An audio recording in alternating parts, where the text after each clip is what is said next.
গণতন্ত্র প্রতিষ্ঠায় ঐক্য বজায় রাখার আহ্বান খালেদা জিয়ার। সার্জিস এবং হাসনাতকে 100 বার ফোন দিলেও রিসিভ করে না, অভিযোগ করেছেন শহীদ আব্দুল্লাহর মা।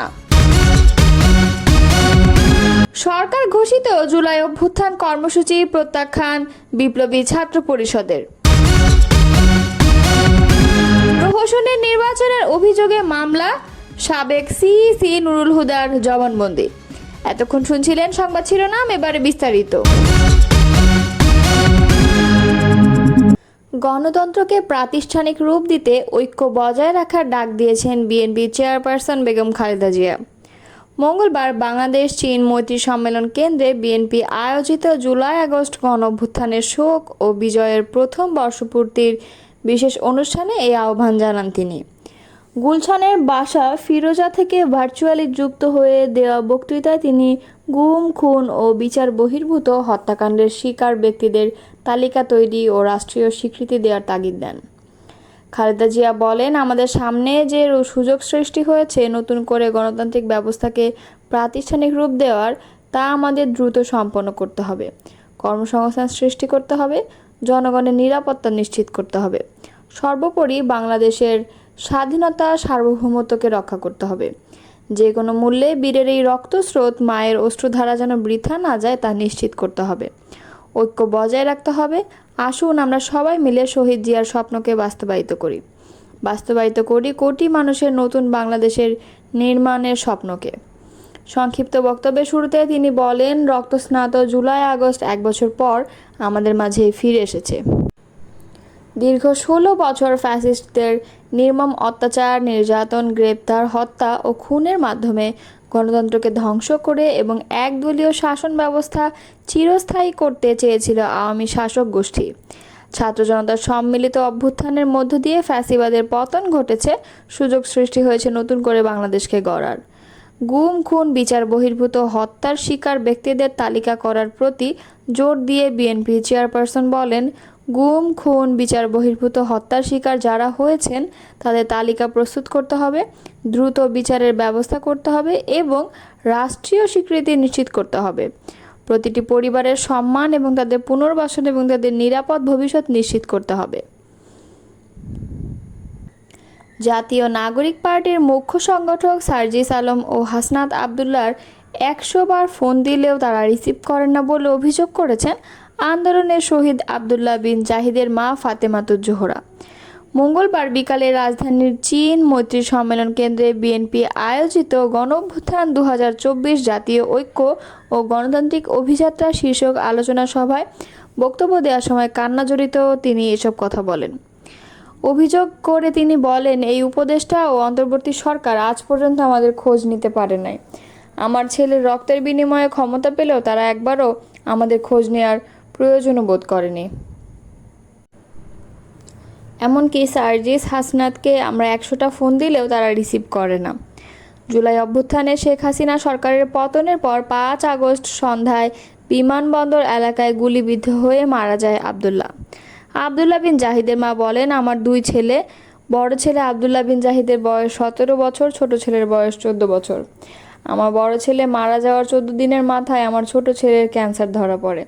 সে বর্তমানে হাসপাতালে চিকিৎসাধীন। মে মাসের 18 তারিখে আমার স্বামী ব্রেন স্ট্রোক করে মারা যায়। আমরা বিএনপি পরিবার থেকে আমার ছোট ছেলে খোঁজখবর নেয় এবং তার চিকিৎসার খরচ গ্রহণ করে। আগামী শুক্রবার ছোট ছেলের আরেকটি অপারেশন হবে। আমার শেষ অবলম্বনটুকু যেন আমার কাছে থাকে, এই জন্য সবাই তার জন্য দোয়া করবেন। এ সময় তিনি আরও বলেন, আমরা বিএনপি পরিবার আজ আমাদের সঙ্গে না থাকলে আমাদের আজ রাস্তায় নামতে হতো, আমার ছোট ছেলেও আজ দুনিয়াতে থাকতো না। অনুষ্ঠানে ভার্চুয়ালি যুক্ত হন বিএনপির ভারপ্রাপ্ত চেয়ারম্যান তারেক রহমান। এতে প্রধান অতিথি হিসেবে ভার্চুয়ালি যুক্ত হয়ে বক্তব্য রাখেন দলের চেয়ারপারসন ও সাবেক প্রধানমন্ত্রী খালেদা জিয়া। বিএনপি সিনিয়র যুগ্ম মহাসচিব রুহুল কবির রিজভীর সভাপতিত্বে অনুষ্ঠানে আরও উপস্থিত ছিলেন বিএনপির মহাসচিব মির্জা ফখরুল ইসলাম আলমগীর এবং স্থায়ী কমিটির সদস্য মেজা আব্বাস। ফ্যাসিবাদী আওয়ামী লীগ রেজিমের বিরুদ্ধে 24-এর ছাত্র জনতার ঐতিহাসিক সংগ্রামকে জুলাই বিপ্লব আখ্যা দিয়ে সরকার ঘোষিত জুলাই অভ্যুত্থানের কর্মসূচি প্রত্যাখ্যানের ঘোষণা দিয়েছে বিপ্লবী ছাত্র পরিষদ। একই সঙ্গে সংগঠনটি পাল্টা কর্মসূচি হিসেবে 14 জুলাই বিপ্লব দিবস ও 5 আগস্ট বিজয় দিবস হিসেবে পালন করবে বলে জানিয়েছে। মঙ্গলবার দুপুরে ঢাকা বিশ্ববিদ্যালয়ের মধুর ক্যান্টিনে আয়োজিত এক সংবাদ সম্মেলনে বিপ্লবী ছাত্র পরিষদের কেন্দ্রীয় আহ্বায়ক আব্দুল ওয়াহেদ এ কর্মসূচি ঘোষণা করেন। লিখিত বক্তব্যে তিনি বলেন, বাংলাদেশের জাতীয় জীবনের অন্যতম প্রধান গৌরবময় অধ্যায় জুলাই বিপ্লব। এটি আমাদের তরুণ প্রজন্মের জীবনের শ্রেষ্ঠ অর্জন। 1971 সালের স্বাধীনতা, তার আগের 1947 সালের স্বাধীনতা সেই সময়ের প্রজন্মগুলোর কাছে যে গুরুত্ব ও তাৎপর্য বহন করে, আমাদের প্রজন্মের কাছে 24 জুলাই বিপ্লব তেমন গুরুত্ব ও তাৎপর্য বহন করে। কারণ এই বিপ্লবের রক্তাক্ত লড়াইয়ের বীরত্ব ও তাবেদার ফ্যাসিবাদকে পরাজিত করার সাফল্য আমাদের রাজনৈতিক কর্তাসত্তায় পরিণত করেছে। এই বিপ্লবের মধ্য দিয়ে রাষ্ট্র ও রাজনীতিতে আমূল পরিবর্তনের ম্যান্ডেট তথা এখতিয়ার, অধিকার ও সুযোগ আমাদের অপরিহার্য হকে পরিণত হয়েছে। আব্দুল ওয়াহেদ বলেন, শব্দ শুধু যোগাযোগের মাধ্যম নয়, শব্দ রাজনীতিরও হাতিয়ার। একটি ঘটনাকে কী নামে ডাকা হবে তার উপর নির্ভর করে ভবিষ্যৎ গতিপথ ও ঐতিহাসিক মূল্যায়ন বদলে যাবে। যেমন জুলাইকে গণ অভ্যুত্থান শব্দ দিয়ে আখ্যায়িত করে একে ফ্যাসিস্ট শেখ হাসিনা রেজিমের বিরুদ্ধে জুলাইয়ের গণ অসন্তোষের বহিঃপ্রকাশ বোঝানো হয়েছে। এর মাধ্যমে হাসিনা রেজিমের পতনের আমাদের যে সাফল্য তাকে স্বীকৃতি দেওয়া হয়েছে।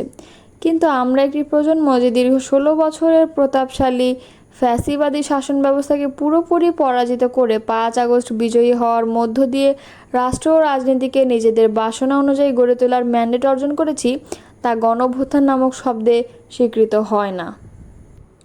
প্রহসনের নির্বাচন ও রাষ্ট্রদ্রোহ মামলায় আদালতে জবানবন্দি দিয়েছেন সাবেক প্রধান নির্বাচন কমিশনার KM নুরুল হুদা। মঙ্গলবার বিকেলে ঢাকার অতিরিক্ত মেট্রোপলিটন ম্যাজিস্ট্রেট মোহাম্মদ জিয়াদুর রহমানের আদালতে এ স্বীকারোক্তি দেন।